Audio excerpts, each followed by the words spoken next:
মানবদেহে অবাধ শ্বসন কখন ঘটে?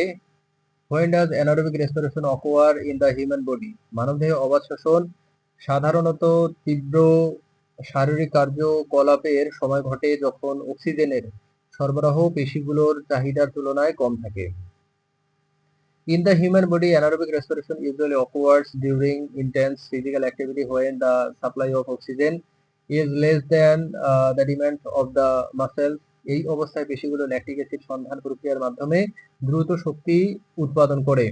In this condition, muscles produce energy quickly through the lactic acid fermentation process. উদ্ভিদের মূলরোগ কিভাবে শ্বসনে সাহায্য করে? How does root hair help in respiration in plants? উদ্ভিদের মূলরোম মাটির কণাগুলোর মধ্যে থাকা অক্সিজেন শোষণ করে এবং মূলের কোষগুলোতে সরবরাহ করে শ্বসনে সাহায্য করে। Root hair helps in respiration in plants by absorbing oxygen from the air between the soil particles and supplying it to the root cells.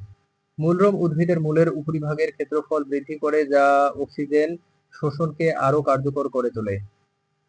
Root hair increases the surface area of the plant's root, which makes oxygen absorption more effective.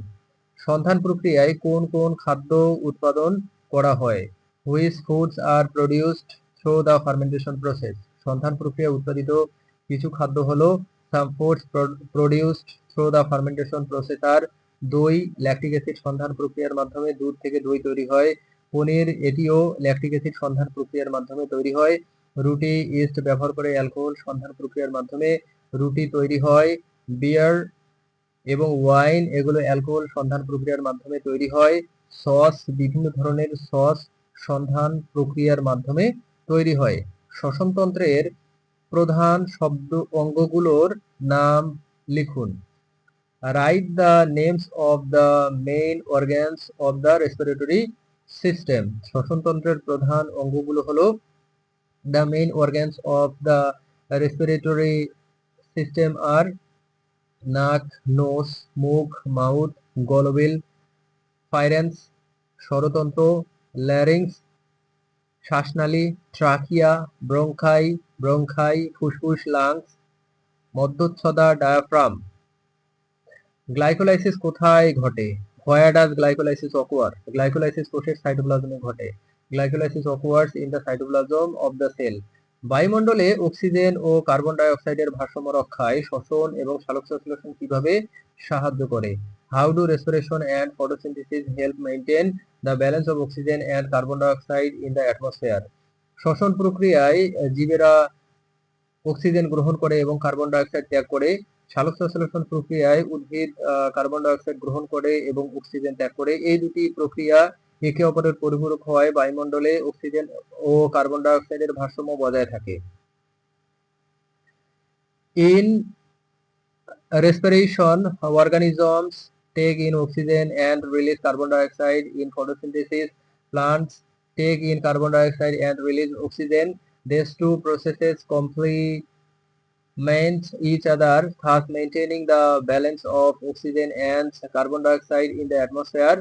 শিল্পক্ষেত্রে সন্ধান প্রক্রিয়ার ব্যবহার উল্লেখ করো। Mention the use of the fermentation process in industries. শিল্পক্ষেত্রে সন্ধান প্রক্রিয়ার ব্যবহার হলো the uses of the fermentation process in industries are alcohol উৎপাদন ইথানল তৈরিতে সন্ধান প্রক্রিয়া ব্যবহার করা হয়। Alcohol production fermentation is used to produce ethanol. খাদ্য উৎপাদন দই পনির ভিনেগার সস ইত্যাদি তৈরিতে সন্ধান প্রক্রিয়া ব্যবহার করা হয়। Food production fermentation is used to produce yogurt cheese vinegar sauce etc. ঔষধ উৎপাদন বিভিন্ন ভিটামিন অ্যান্টিবায়োটিক এবং জৈব অ্যাসিড উৎপাদনে সন্ধান প্রক্রিয়া ব্যবহার করা হয়। Medicine production fermentation is used to produce various vitamins antibiotics and organic acids. তাপমাত্রা কিভাবে শ্বসন হারকে প্রভাবিত করে? How does temperature effect the respiration rate?